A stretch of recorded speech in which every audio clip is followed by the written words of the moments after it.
expanding foam applied generously, unconventionally, first time, painting same, parts of it done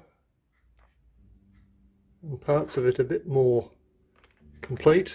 Finished the first application of foliage and scatter to the whole section now.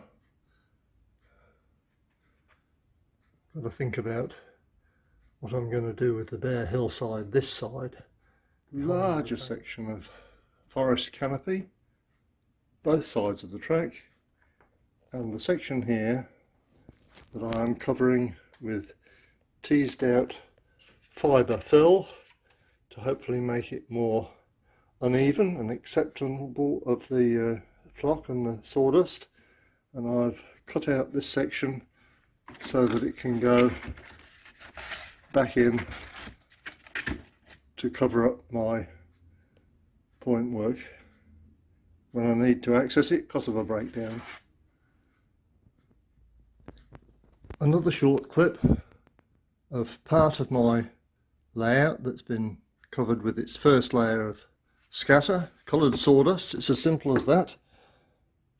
And the section I'm doing both sides of the rail there, and this central triangular forest I've got halfway through.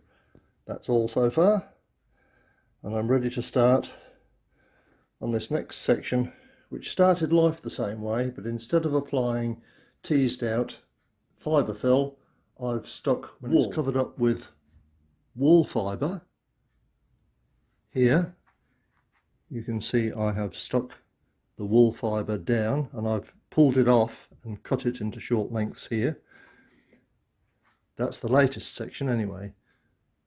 The bit I did before that was the scatter over my teased out fibre fill, which again is stuck on top of the painted expanding foam. I've shifted the camera around to this side so that you can see what I'm actually doing in the way of sifting. It's just repeating this over and over again.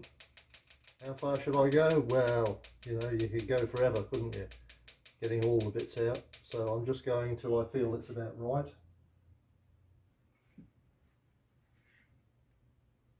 And moving on to the next load. I think I'll go and edit my video clips now into something I can share with the British Modelers Railway meeting this Friday. When it comes round to members modelling, much easier to show them a video. Right.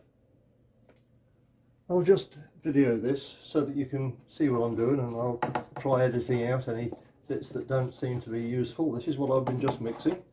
I'm just going to lay it out in this tray. Cool yellow, non-toxic.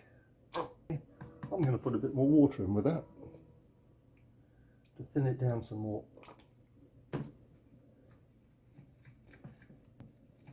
The carefully measured proportions, water to paint to sawdust, the sort of thing one learns as one does it. And I've been doing this now for at least a couple of months, so I'm getting pretty good. This must be at least the second time I've done this, so we'll just see how we go. Oh, it's a bit lumpy. Oh dear, how sad. Well, we'll mix in some sawdust and see how it goes. Now, how much sawdust? I started the other one with a little less paint than that, and with 4 spoons of sawdust, and I added subsequent to that at least 3 more teaspoons. Look at that, exactly the right quantity. Exactly the right quantity. Yes, drying up nicely. Colour is going through all the bits, and it looks to be exactly right. I'll stir it a bit more and then make a decision about consistency, and think about putting some more some more sawdust in. How's the colour? Is that about right? And how's the consistency? I'm going to put some more sawdust in. One of these days I'll get it right. This, by the way, is an old wooden spoon that had a big crack in it that I cut off to be about quarter length, and I've since rounded the ends off to make myself at least a little stirring stick.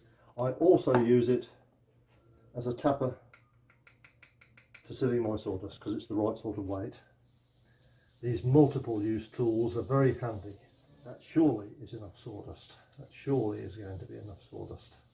But that, I think, is because I can see a whole lot of uncoloured flakes of sawdust, which in the finished product really doesn't matter. I suppose hedges and forest canopies are like that. Never having studied a forest canopy closely, you understand. But that's what this is going to become. Good. That's that one. Now then, we can lay that out in the tray. Keep going. If I feel I need to go lighter, then next time I won't put so much green in to start with. You know, you've heard me talking about precise measured quantities. Well, that's how it goes. There's 2 lots of brown in there, 2 lots of green in there, green, brown and green, 2 lots of green in there, and 1 lot of green in there, all of them variations on the same, really, same sawdust, different batches of paint,